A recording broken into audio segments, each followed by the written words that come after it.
شاطئ الهوى أجمل حكاية قلب أبطالها احنا سوا.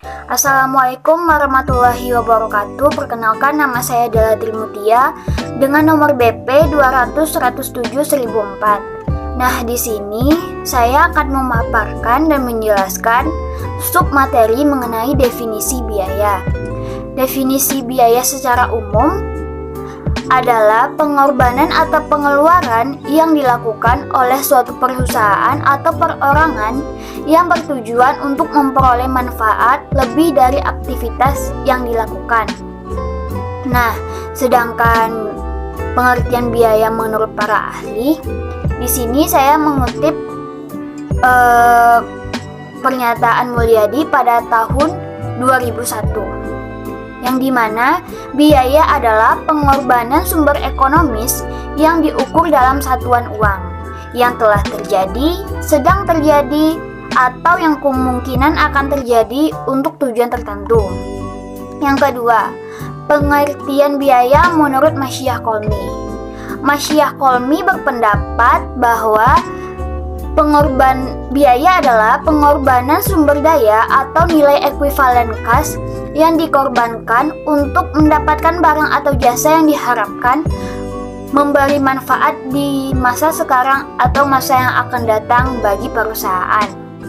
Nah, yang ketiga, biaya menurut Usri dan Hamer pada tahun 1991 memberikan pandangan bahwa biaya adalah suatu nilai tukar prasyarat atau pengorbanan yang dilakukan guna memperoleh manfaat. Nah, masuk pada submateri kedua, yaitu perbedaan cost dan expense atau biasanya dikenal dengan biaya dan beban. Nah, yang pertama dapat dilihat dari laporan keuangan. Biaya mempengaruhi laporan keuangan yang dilekatkan dalam laporan neraca, sedangkan beban atau expense mempengaruhi atau diletakkan dalam laporan laba rugi. Nah, yang kedua, perbedaan selanjutnya dapat dilihat dari periode akuntansi. Biaya dianggap pengeluaran modal, sehingga dipastikan masanya lebih dari satu periode. Hal ini bisa kita lihat dari persediaan barang yang pastinya tidak mungkin selalu habis saat akhir periode. Nah, sedangkan expense atau beban hanya memiliki satu periode akuntansi karena diambil dari pendapatan. Misalnya, beban dibayar di muka. Tentunya beban ini telah dibayarkan pada periode saat itu juga. Nah, yang ketiga dapat dilihat dari besarnya jumlah. Besarnya jumlah di sini yang dimana perbedaannya adalah jumlah biaya biasanya lebih besar dari jumlah beban. Nah, kembali lagi, karena biaya mempengaruhi modal berbeda dengan beban yang mempengaruhi pendapatan. Nah, yang perbedaan yang ketiga bisa dilihat dari kegunaan. Biaya merupakan sejumlah uang yang dikeluarkan untuk kelancaran proses produksi, mulai dari barang mentah hingga barang jadi untuk siap dijual. Dengan contoh biaya pembelian barang mentah, biaya listrik, dan lain sebagainya. Nah, sedangkan beban merupakan sejumlah uang yang dikeluarkan untuk mendukung kelancaran operasional perusahaan, tetapi tidak berhubungan langsung dengan proses produksi. Contohnya, beban gaji, beban sewa, beban bayar di muka, dan lain sebagainya. Nah, yang kelima, dapat dilihat dari tujuan. Biaya merupakan nilai moneter untuk mendapatkan keuntungan atau laba. Nah, sedangkan beban atau cost merupakan arus kas keluar yang mempengaruhi aset, tapi sama sekali tidak mempengaruhi modal. Nah, selanjutnya kita masuk kepada submateri yang ketiga, yaitu objek biaya. Objek biaya adalah suatu item atau aktivitas dasar yang digunakan untuk melakukan perhitungan biaya produksi, departemen, divisi, dan lain sebagainya. Nah, objek biaya menurut Bastian Bustami dan Nurlela pada tahun 2009 menjelaskan bahwa Objek biaya adalah tempat di mana biaya atau aktivitas diakumulasikan atau diukur. Nah, objek biaya ini dapat digunakan untuk pengukuran biaya tergantung kepada kemampuan menelusuri biaya. Penelusuran biaya ke objek biaya dilakukan agar dapat membedakan biaya langsung dan tidak langsung dalam menentukan seberapa objektif biaya tersebut yang dapat diandalkan dan seberapa berartinya ukuran biaya yang dihasilkan. Klasifikasi biaya. Klasifikasi biaya adalah proses logis untuk mengkategorikan berbagai biaya yang terlibat dalam proses bisnis menuju jenis, sifat, frekuensi, dan fitur lainnya untuk memenuhi tujuan akuntansi dan memfasilitasi analisis ekonomi. Berikutnya, klasifikasi biaya dapat dibagi menjadi 7. Yang pertama, klasifikasi biaya berdasarkan sifatnya. Biasanya dapat dibedakan berdasarkan sifatnya atau tujuan terjadinya. Ini dapat diberlakukan sebagai biaya dalam kategori, dan biaya yang timbul dibagi sebagai berikut, yaitu biaya bahan, biaya tenaga kerja, dan juga biaya lainnya. Kedua, yaitu klasifikasi biaya berdasarkan kaitannya dengan pusat biaya. Dasar lain untuk membedakan biaya adalah pengelompokan berdasarkan alokasi dalam proses produksi barang dan jasa. Nah, berikut ini pembagian dari klasifikasi biaya berdasarkan kaitan dengan pusat biayanya, yaitu ada biaya langsung dan juga biaya tidak langsung. Biaya langsung adalah biaya signifikan yang terkait langsung dengan proses produksi. Ini dapat dilihat sebagai biaya utama untuk bisnis apapun. Ini dibagi lagi menjadi biaya bahan langsung, biaya tenaga kerja langsung, dan biaya langsung lainnya. Yaitu biaya tidak langsung. Biaya tidak langsung adalah biaya yang tidak dapat dialokasikan secara langsung ke proses produksi tertentu. Ini adalah biaya sekunder, umumnya dilihat dari 3 jenis: material tidak langsung, biaya tenaga kerja tidak langsung, dan biaya tenaga kerja lainnya. 3. Klasifikasi biaya berdasarkan fungsi. Biaya juga dapat diklasifikasikan berdasarkan fungsi bisnis di mana sumber daya telah digunakan. Nah, berikut ini ada 5 fungsi penting dari bisnis yang melibatkan beberapa biaya dan penting bagi organisasi dengan caranya tersendiri. Yang pertama, produksi. Biaya produksi terdiri dari semua biaya langsung dan tidak langsung yang timbul dalam produksi barang dan jasa. Yang kedua, administrasi. Biaya yang terlibat dalam aktivitas manajemen organisasi seperti listrik, alat tulis, biaya telepon, sewa, dan lain-lain. Penjualan. Biaya tidak langsung yang timbul pada fungsi penjualan barang dan jasa seperti iklan, promosi, penelitian, layanan pelanggan, dan lain-lain. Yang keempat, distribusi. Biaya distribusi mengacu pada biaya yang dikeluarkan untuk membuat barang dan jasa tersedia bagi pelanggan. Ini adalah penggunaan jasa pengiriman, transportasi, dan lain-lain. Yang kelima, yaitu penelitian dan pengembangan. Penelitian penting untuk mengembangkan produk baru atau memodifikasi produk yang sudah ada. Keempat, yaitu klasifikasi biaya berdasarkan perilaku. Biaya yang terlibat dalam setiap proses bisnis dapat dibedakan berdasarkan volatilitasnya terkait dengan fluktuasi aktivitas bisnis dalam jangka pendek. Nah, klasifikasi biaya berdasarkan perilakunya itu dapat dibagi menjadi 3, yaitu biaya tetap, biaya variabel, dan biaya semi variabel. Yang kelima, yaitu klasifikasi biaya berdasarkan pengambilan keputusan manajemen. Biaya bukan hanya harga yang dibayarkan untuk menghasilkan suatu nilai, tetapi juga digunakan sebagai alat oleh manajemen untuk mengambil keputusan. Keputusan dari manajerial dibingkai tergantung pada jenis biaya, seperti biaya marginal, biaya diferensial, biaya peluang, biaya pengganti, sunk cost, biaya normal, biaya tidak normal, biaya yang dapat dihindari, dan biaya yang tidak dapat dihindari. 6. Klasifikasi biaya menurut proses produksi. Dasar klasifikasi biaya ini secara signifikan dapat diterapkan di industri manufaktur atau pabrik tempat barang produksi. Semua kegiatan produksi atau manufaktur melibatkan berbagai jenis biaya. Nah, menurut sifat proses produksinya, biaya-biaya tersebut dapat diklasifikasikan sebagai berikut. Yang pertama, biaya batch.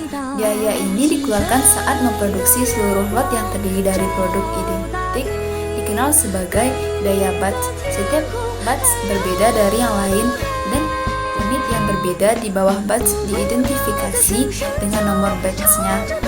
Industri farmasi, mobil, produk elektronik adalah beberapa contohnya. Selanjutnya, biaya proses. Biaya yang dikeluarkan untuk melakukan operasi yang berbeda dalam proses produksi yang efisien disebut dengan biaya proses dengan membagi total biaya suatu proses dengan jumlah unit yang diproduksi. Kita dapat memperoleh biaya proses dari satu unit atau produk. Selanjutnya, biaya operasi. Biaya yang terlibat dalam fungsi bisnis tertentu yang berkontribusi pada proses produksi. Ini membantu dalam mengatur mekanisme kegiatan bisnis dengan memantau biaya yang dikeluarkan pada setiap operasi bisnis. Selanjutnya, biaya operasional.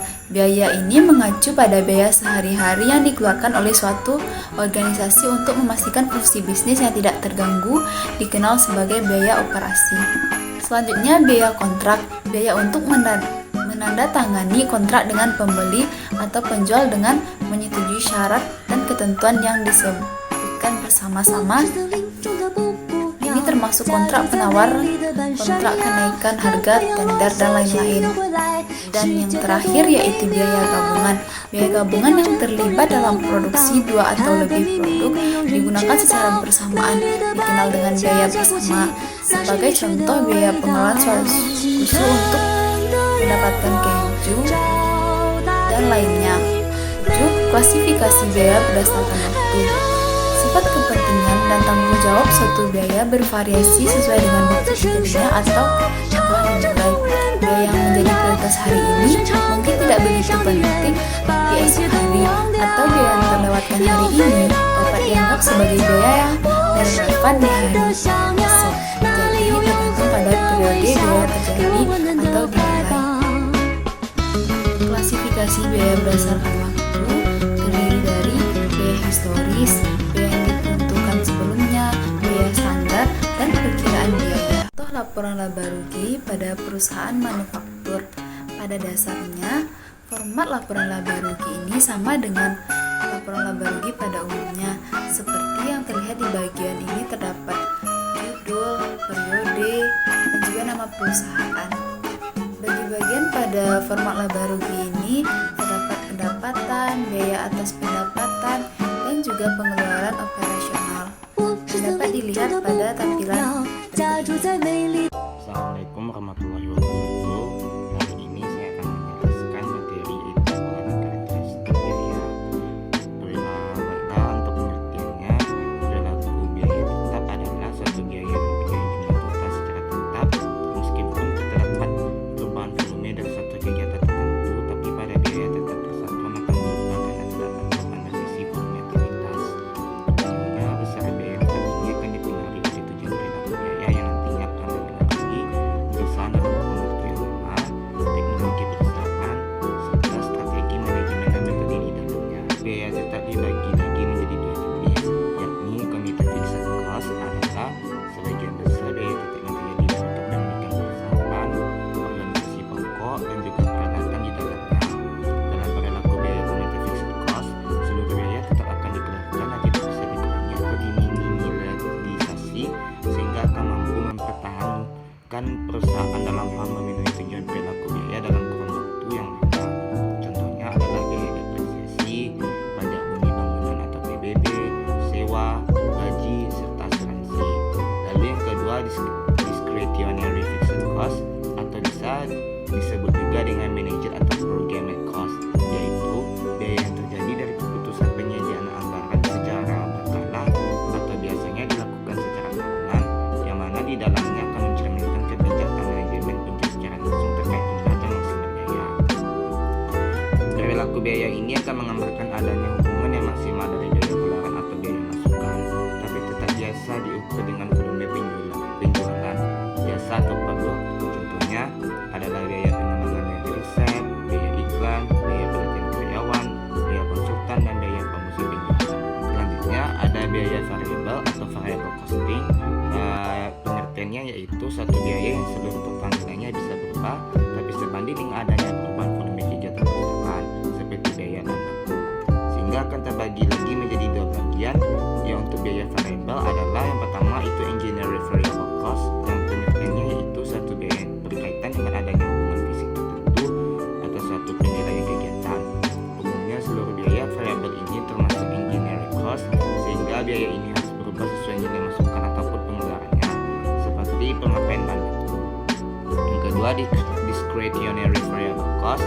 Sebelumnya kita sudah jelaskan bahwa seluruh biaya variabel adalah termasuk engineering cost, tapi ada beberapa biaya variabel yang juga tergolong discretionary variable cost. Hadirnya discretionary variable cost ini tergantung dari keputusan pihak manajemen perusahaan, sehingga kebijakan antara pemasukan dan pengeluarannya mempunyai hubungan yang sangat erat. Saat biaya pengeluaran di dalamnya berubah, maka biaya pemasukan pun tentunya akan berubah. Contoh sederhananya adalah biaya iklan. Lalu ada biaya semi variabel yang merupakan suatu biaya yang memiliki unsur tetap dan juga variabel, yang mana dalam biaya semi variabel ini terdapat biaya tetap yang tergolong sebagai jumlah biaya minimal untuk penyediaan jasa. Selain itu, biaya variabel juga akan mempengaruhi perubahan volume kegiatan. Tak berangkuman perbedaan biaya variabel dan biaya tetap. Untuk dasar perbandingannya itu ada pengertian, penilaian, waktu terjadi, biaya satuan, perilaku, kombinasi, dan contoh. Nah, untuk pengertian biaya tetap itu biaya yang tetap sama terlepas dari volume yang dihasilkan. Lalu untuk biaya variabel, biaya ikut berubah sejalan dengan perubahan dalam output. Penilaiannya itu untuk biaya tetap waktunya terkait dan biaya variabel volume terkait. Lalu waktu terjadinya untuk biaya tetap, biaya ini adalah pasti biaya ini terjadi terlepas dari adanya unit yang diproduksi atau tidak. Lalu ada biaya variabel. Biaya variabel hanya terjadi ketika unit diproduksi. Lalu ada biaya satuan. Untuk biaya tetap, biaya satuan ini merubah harga setiap unit. Jika unit yang diproduksi meningkat, biaya tetap per unit menurun, begitu pun sebaliknya, sehingga biaya tetap per unit berbanding terbalik dengan jumlah output yang dihasilkan. Sedangkan biaya variabel itu tetap sama dalam produksi per unitnya. Lalu ada perilaku. Untuk biaya tetapnya tetap konstan untuk jangka waktu tertentu. Untuk biaya variabel berubah dengan perubahan tingkat output. Lalu untuk kombinasinya, untuk biaya tetap itu overhead produksi tetap, biaya administrasi tetap, biaya penjualan tetap, dan distribusi overhead. Lalu untuk biaya variabel itu ada bahan langsung, tenaga kerja langsung, beban langsung, variabel produksi overhead, variabel penjualan, dan distribusi overhead. Untuk contohnya, biaya tetap adalah penyusutan, sewa, gaji, asuransi, pajak, dan lain-lain. Lalu ada biaya variabel itu bahan baku, upah, komisi penjualan, dan biaya penyewaan. Rentang relevan. Nah, rentang relevan ini ada 3 biaya juga, yaitu biaya tetap, biaya variabel, dan biaya semi variabel. Nah, untuk biaya tetap ini, untuk bagannya itu bisa Anda lihat, bagannya ada di bawah. Dan untuk biaya variabelnya itu juga ada di sana, saya sudah perlihatkannya. Lalu untuk biaya semi variabel sama juga. Selanjutnya, metode pemisahan biaya. Nah, metode pemisahan biaya ini ada bermacam-macam, yaitu pertama ada metode perkiraan langsung. Nah, metode perkiraan langsung hanya dapat dipakai pada keadaan tertentu, di mana perhitungan unsur-unsur biaya secara kuantitatif tidak dapat dilakukan karena satu sebab. Dalam dunia praktis memang hal ini sering dijumpai dan akan lebih sering dipakai oleh para perencana biaya yang telah berpengalaman dan yang ingin menghindari perhitungan-perhitungan yang sistematis. Meskipun demikian, tidak dapat dikatakan bahwa metode ini dapat digunakan begitu saja tanpa memperhatikan data yang berhubungan, karena itu metode ini dapat dilaksanakan dalam 2 bentuk. Yang pertama itu berdasarkan perkiraan pihak yang terlibat langsung dan bertanggung jawab di dalam proses produksi, dan kedua dengan berdasarkan pada analisa data historis dan kebijaksanaan manajemen. Pada bentuk pertama, perkiraan unsur-unsur biaya sangat diutamakan pada kemampuan seorang industrial engineer yang harus benar-benar terlihat pada proses produksi, yang mencakup desain barang-barang yang dihasilkan, layout pabrik dalam proses produksi, dan segala permasalahan maupun biaya yang berhubungan, karenanya ia memegang peranan yang sangat penting dalam hal penyediaan data, biaya produksi, dan keperluan penyusunan anggaran. Cara ini sangat menitik beratkan pada analisa dan observasi langsung pada proses produksi, sehingga didapatkan data yang tepat mengenai konsumsi bahan mentah, tenaga kerja, dan tenaga listrik. Cara ini diperlukan apabila data historis tentang semuanya tidak tersedia atau tidak dapat dipakai lagi untuk masa mendatang, atau meskipun data historis cukup tersedia, cara ini dapat dipakai sebagai alat penguji analisa data historis. Lalu pada bentuk kedua, perkiraan unsur-unsur biaya lebih dititik beratkan pada analisa terhadap data biaya historis, interpretasi kebijaksanaan manajemen, dan evaluasi sifat-sifat dan sebab-sebab timbulnya biaya. Cara ini dapat pula dipakai sebagai alat pembanding perkiraan biaya yang menggunakan cara terdahulu. Lalu ada metode tinggi rendah. Dari geometri dasar kita mengetahui diketahui bahwa dua titik diperlukan untuk menentukan suatu garis. Sekali kita mengetahui dua titik pada suatu garis, maka persamaannya dapat ditentukan. Ingat bahwa F, komponen biaya tetap, adalah perpotongan garis jumlah biaya, dan bahwa V, biaya variabel per unit, adalah kemiringan garis. Dengan dua titik tersebut, kemiringan dan perpotongan dapat ditentukan. Metode tinggi rendah sebelumnya memilih dua titik yang akan digunakan untuk menghitung parameter F dan V. Secara spesifik, metode menggunakan titik tinggi dan rendah. Titik tinggi didefinisikan sebagai titik yang mempunyai tingkat kegiatan tertinggi. Titik rendah didefinisikan sebagai titik rendah yang mempunyai titik kegiatan terendah. Untuk contohnya, misalkan X1, Y1 adalah titik pertama. Sebut saja titik rendahnya X2 dan Y2. Titik kedua sebagai titik tinggi sama untuk menentukan kemiringan dan perpotongan secara berturut-turut. V sama dengan perubahan pada biaya per perubahan pada kegiatan, sama dengan Y2 dikurangi Y1 per X2 dikurangi X1. Dan F sama dengan jumlah biaya bergabungan dikurangi biaya variabel, sama dengan Y2 dikurangi V dikali dalam kurung X2. Atau F sama dengan Y1 dikurangi V dikali dalam kurung X1. Perhatikan bahwa komponen biaya tetap dihitung menggunakan jumlah biaya pada titik X2 Y2 atau X1 Y1. Metode tinggi rendah mempunyai keunggulan berupa objektivitas, yaitu dua orang manapun yang menggunakan metode tinggi rendah pada satu kumpulan data tertentu akan mendapatkan jawaban yang sama. Selain itu, metode tinggi rendah memungkinkan manajer mendapatkan hubungan biaya dengan cepat hanya dengan menggunakan dua titik data. Misalnya, seorang manajer mungkin hanya mempunyai data 2 bulan. Kadang-kadang data ini cukup untuk mendapatkan perkiraan kasar dari hubungan biaya. Nah, selanjutnya metode diagram pencar, yaitu yang pertama kali harus kalian dilakukan dalam metode diagram pencar adalah mengumpulkan data dari sejumlah biaya-biaya masa lalu pada berbagai tingkat kegiatan. Kemudian data tersebut digambarkan dalam grafik dua sumbu vertikal atau sumbu Y untuk menggambarkan biaya, sedangkan sumbu horizontal atau sumbu X untuk menggambarkan tingkat kegiatan. Langkah selanjutnya membuat garis lurus sedekat mungkin dengan titik tersebut. Untuk menentukan besarnya komponen biaya tetap dilakukan dengan cara memperpanjang garis lurus sampai memotong sumbu vertikal. Titik potong di sumbu vertikal menunjukkan besarnya biaya tetap total atau dalam kurung total fixed cost atau disingkat dengan TFC. Untuk biaya variabel total dihitung dengan cara mengurangi biaya total atau total cost dengan biaya tetap total. Biaya variabel per unit dapat dihitung dengan cara membagi biaya variabel total dengan tingkat kegiatan dari biaya total yang telah dipilih. Lalu ada metode korelasi. Metode korelasi adalah metode pemisahan biaya dengan menggunakan konsep statistik korelasi. Fungsi matematis dibuat berdasarkan analisis hubungan antara dua variabel, ini variabel Y yang mewakili biaya dan variabel X yang mewakili satu kegiatan. Lalu ada metode matematis. Metode pemisahan biaya dengan menggunakan konsep matematis di mana Y sama dengan A ditambah BX dikali Y mewakili jumlah biaya dan X mewakili volume kegiatan, B mewakili biaya tetap, dan B mewakili biaya variabel per unit. Penyusunan fungsi matematis dilakukan dengan memperhatikan sifat dan karakteristik biaya.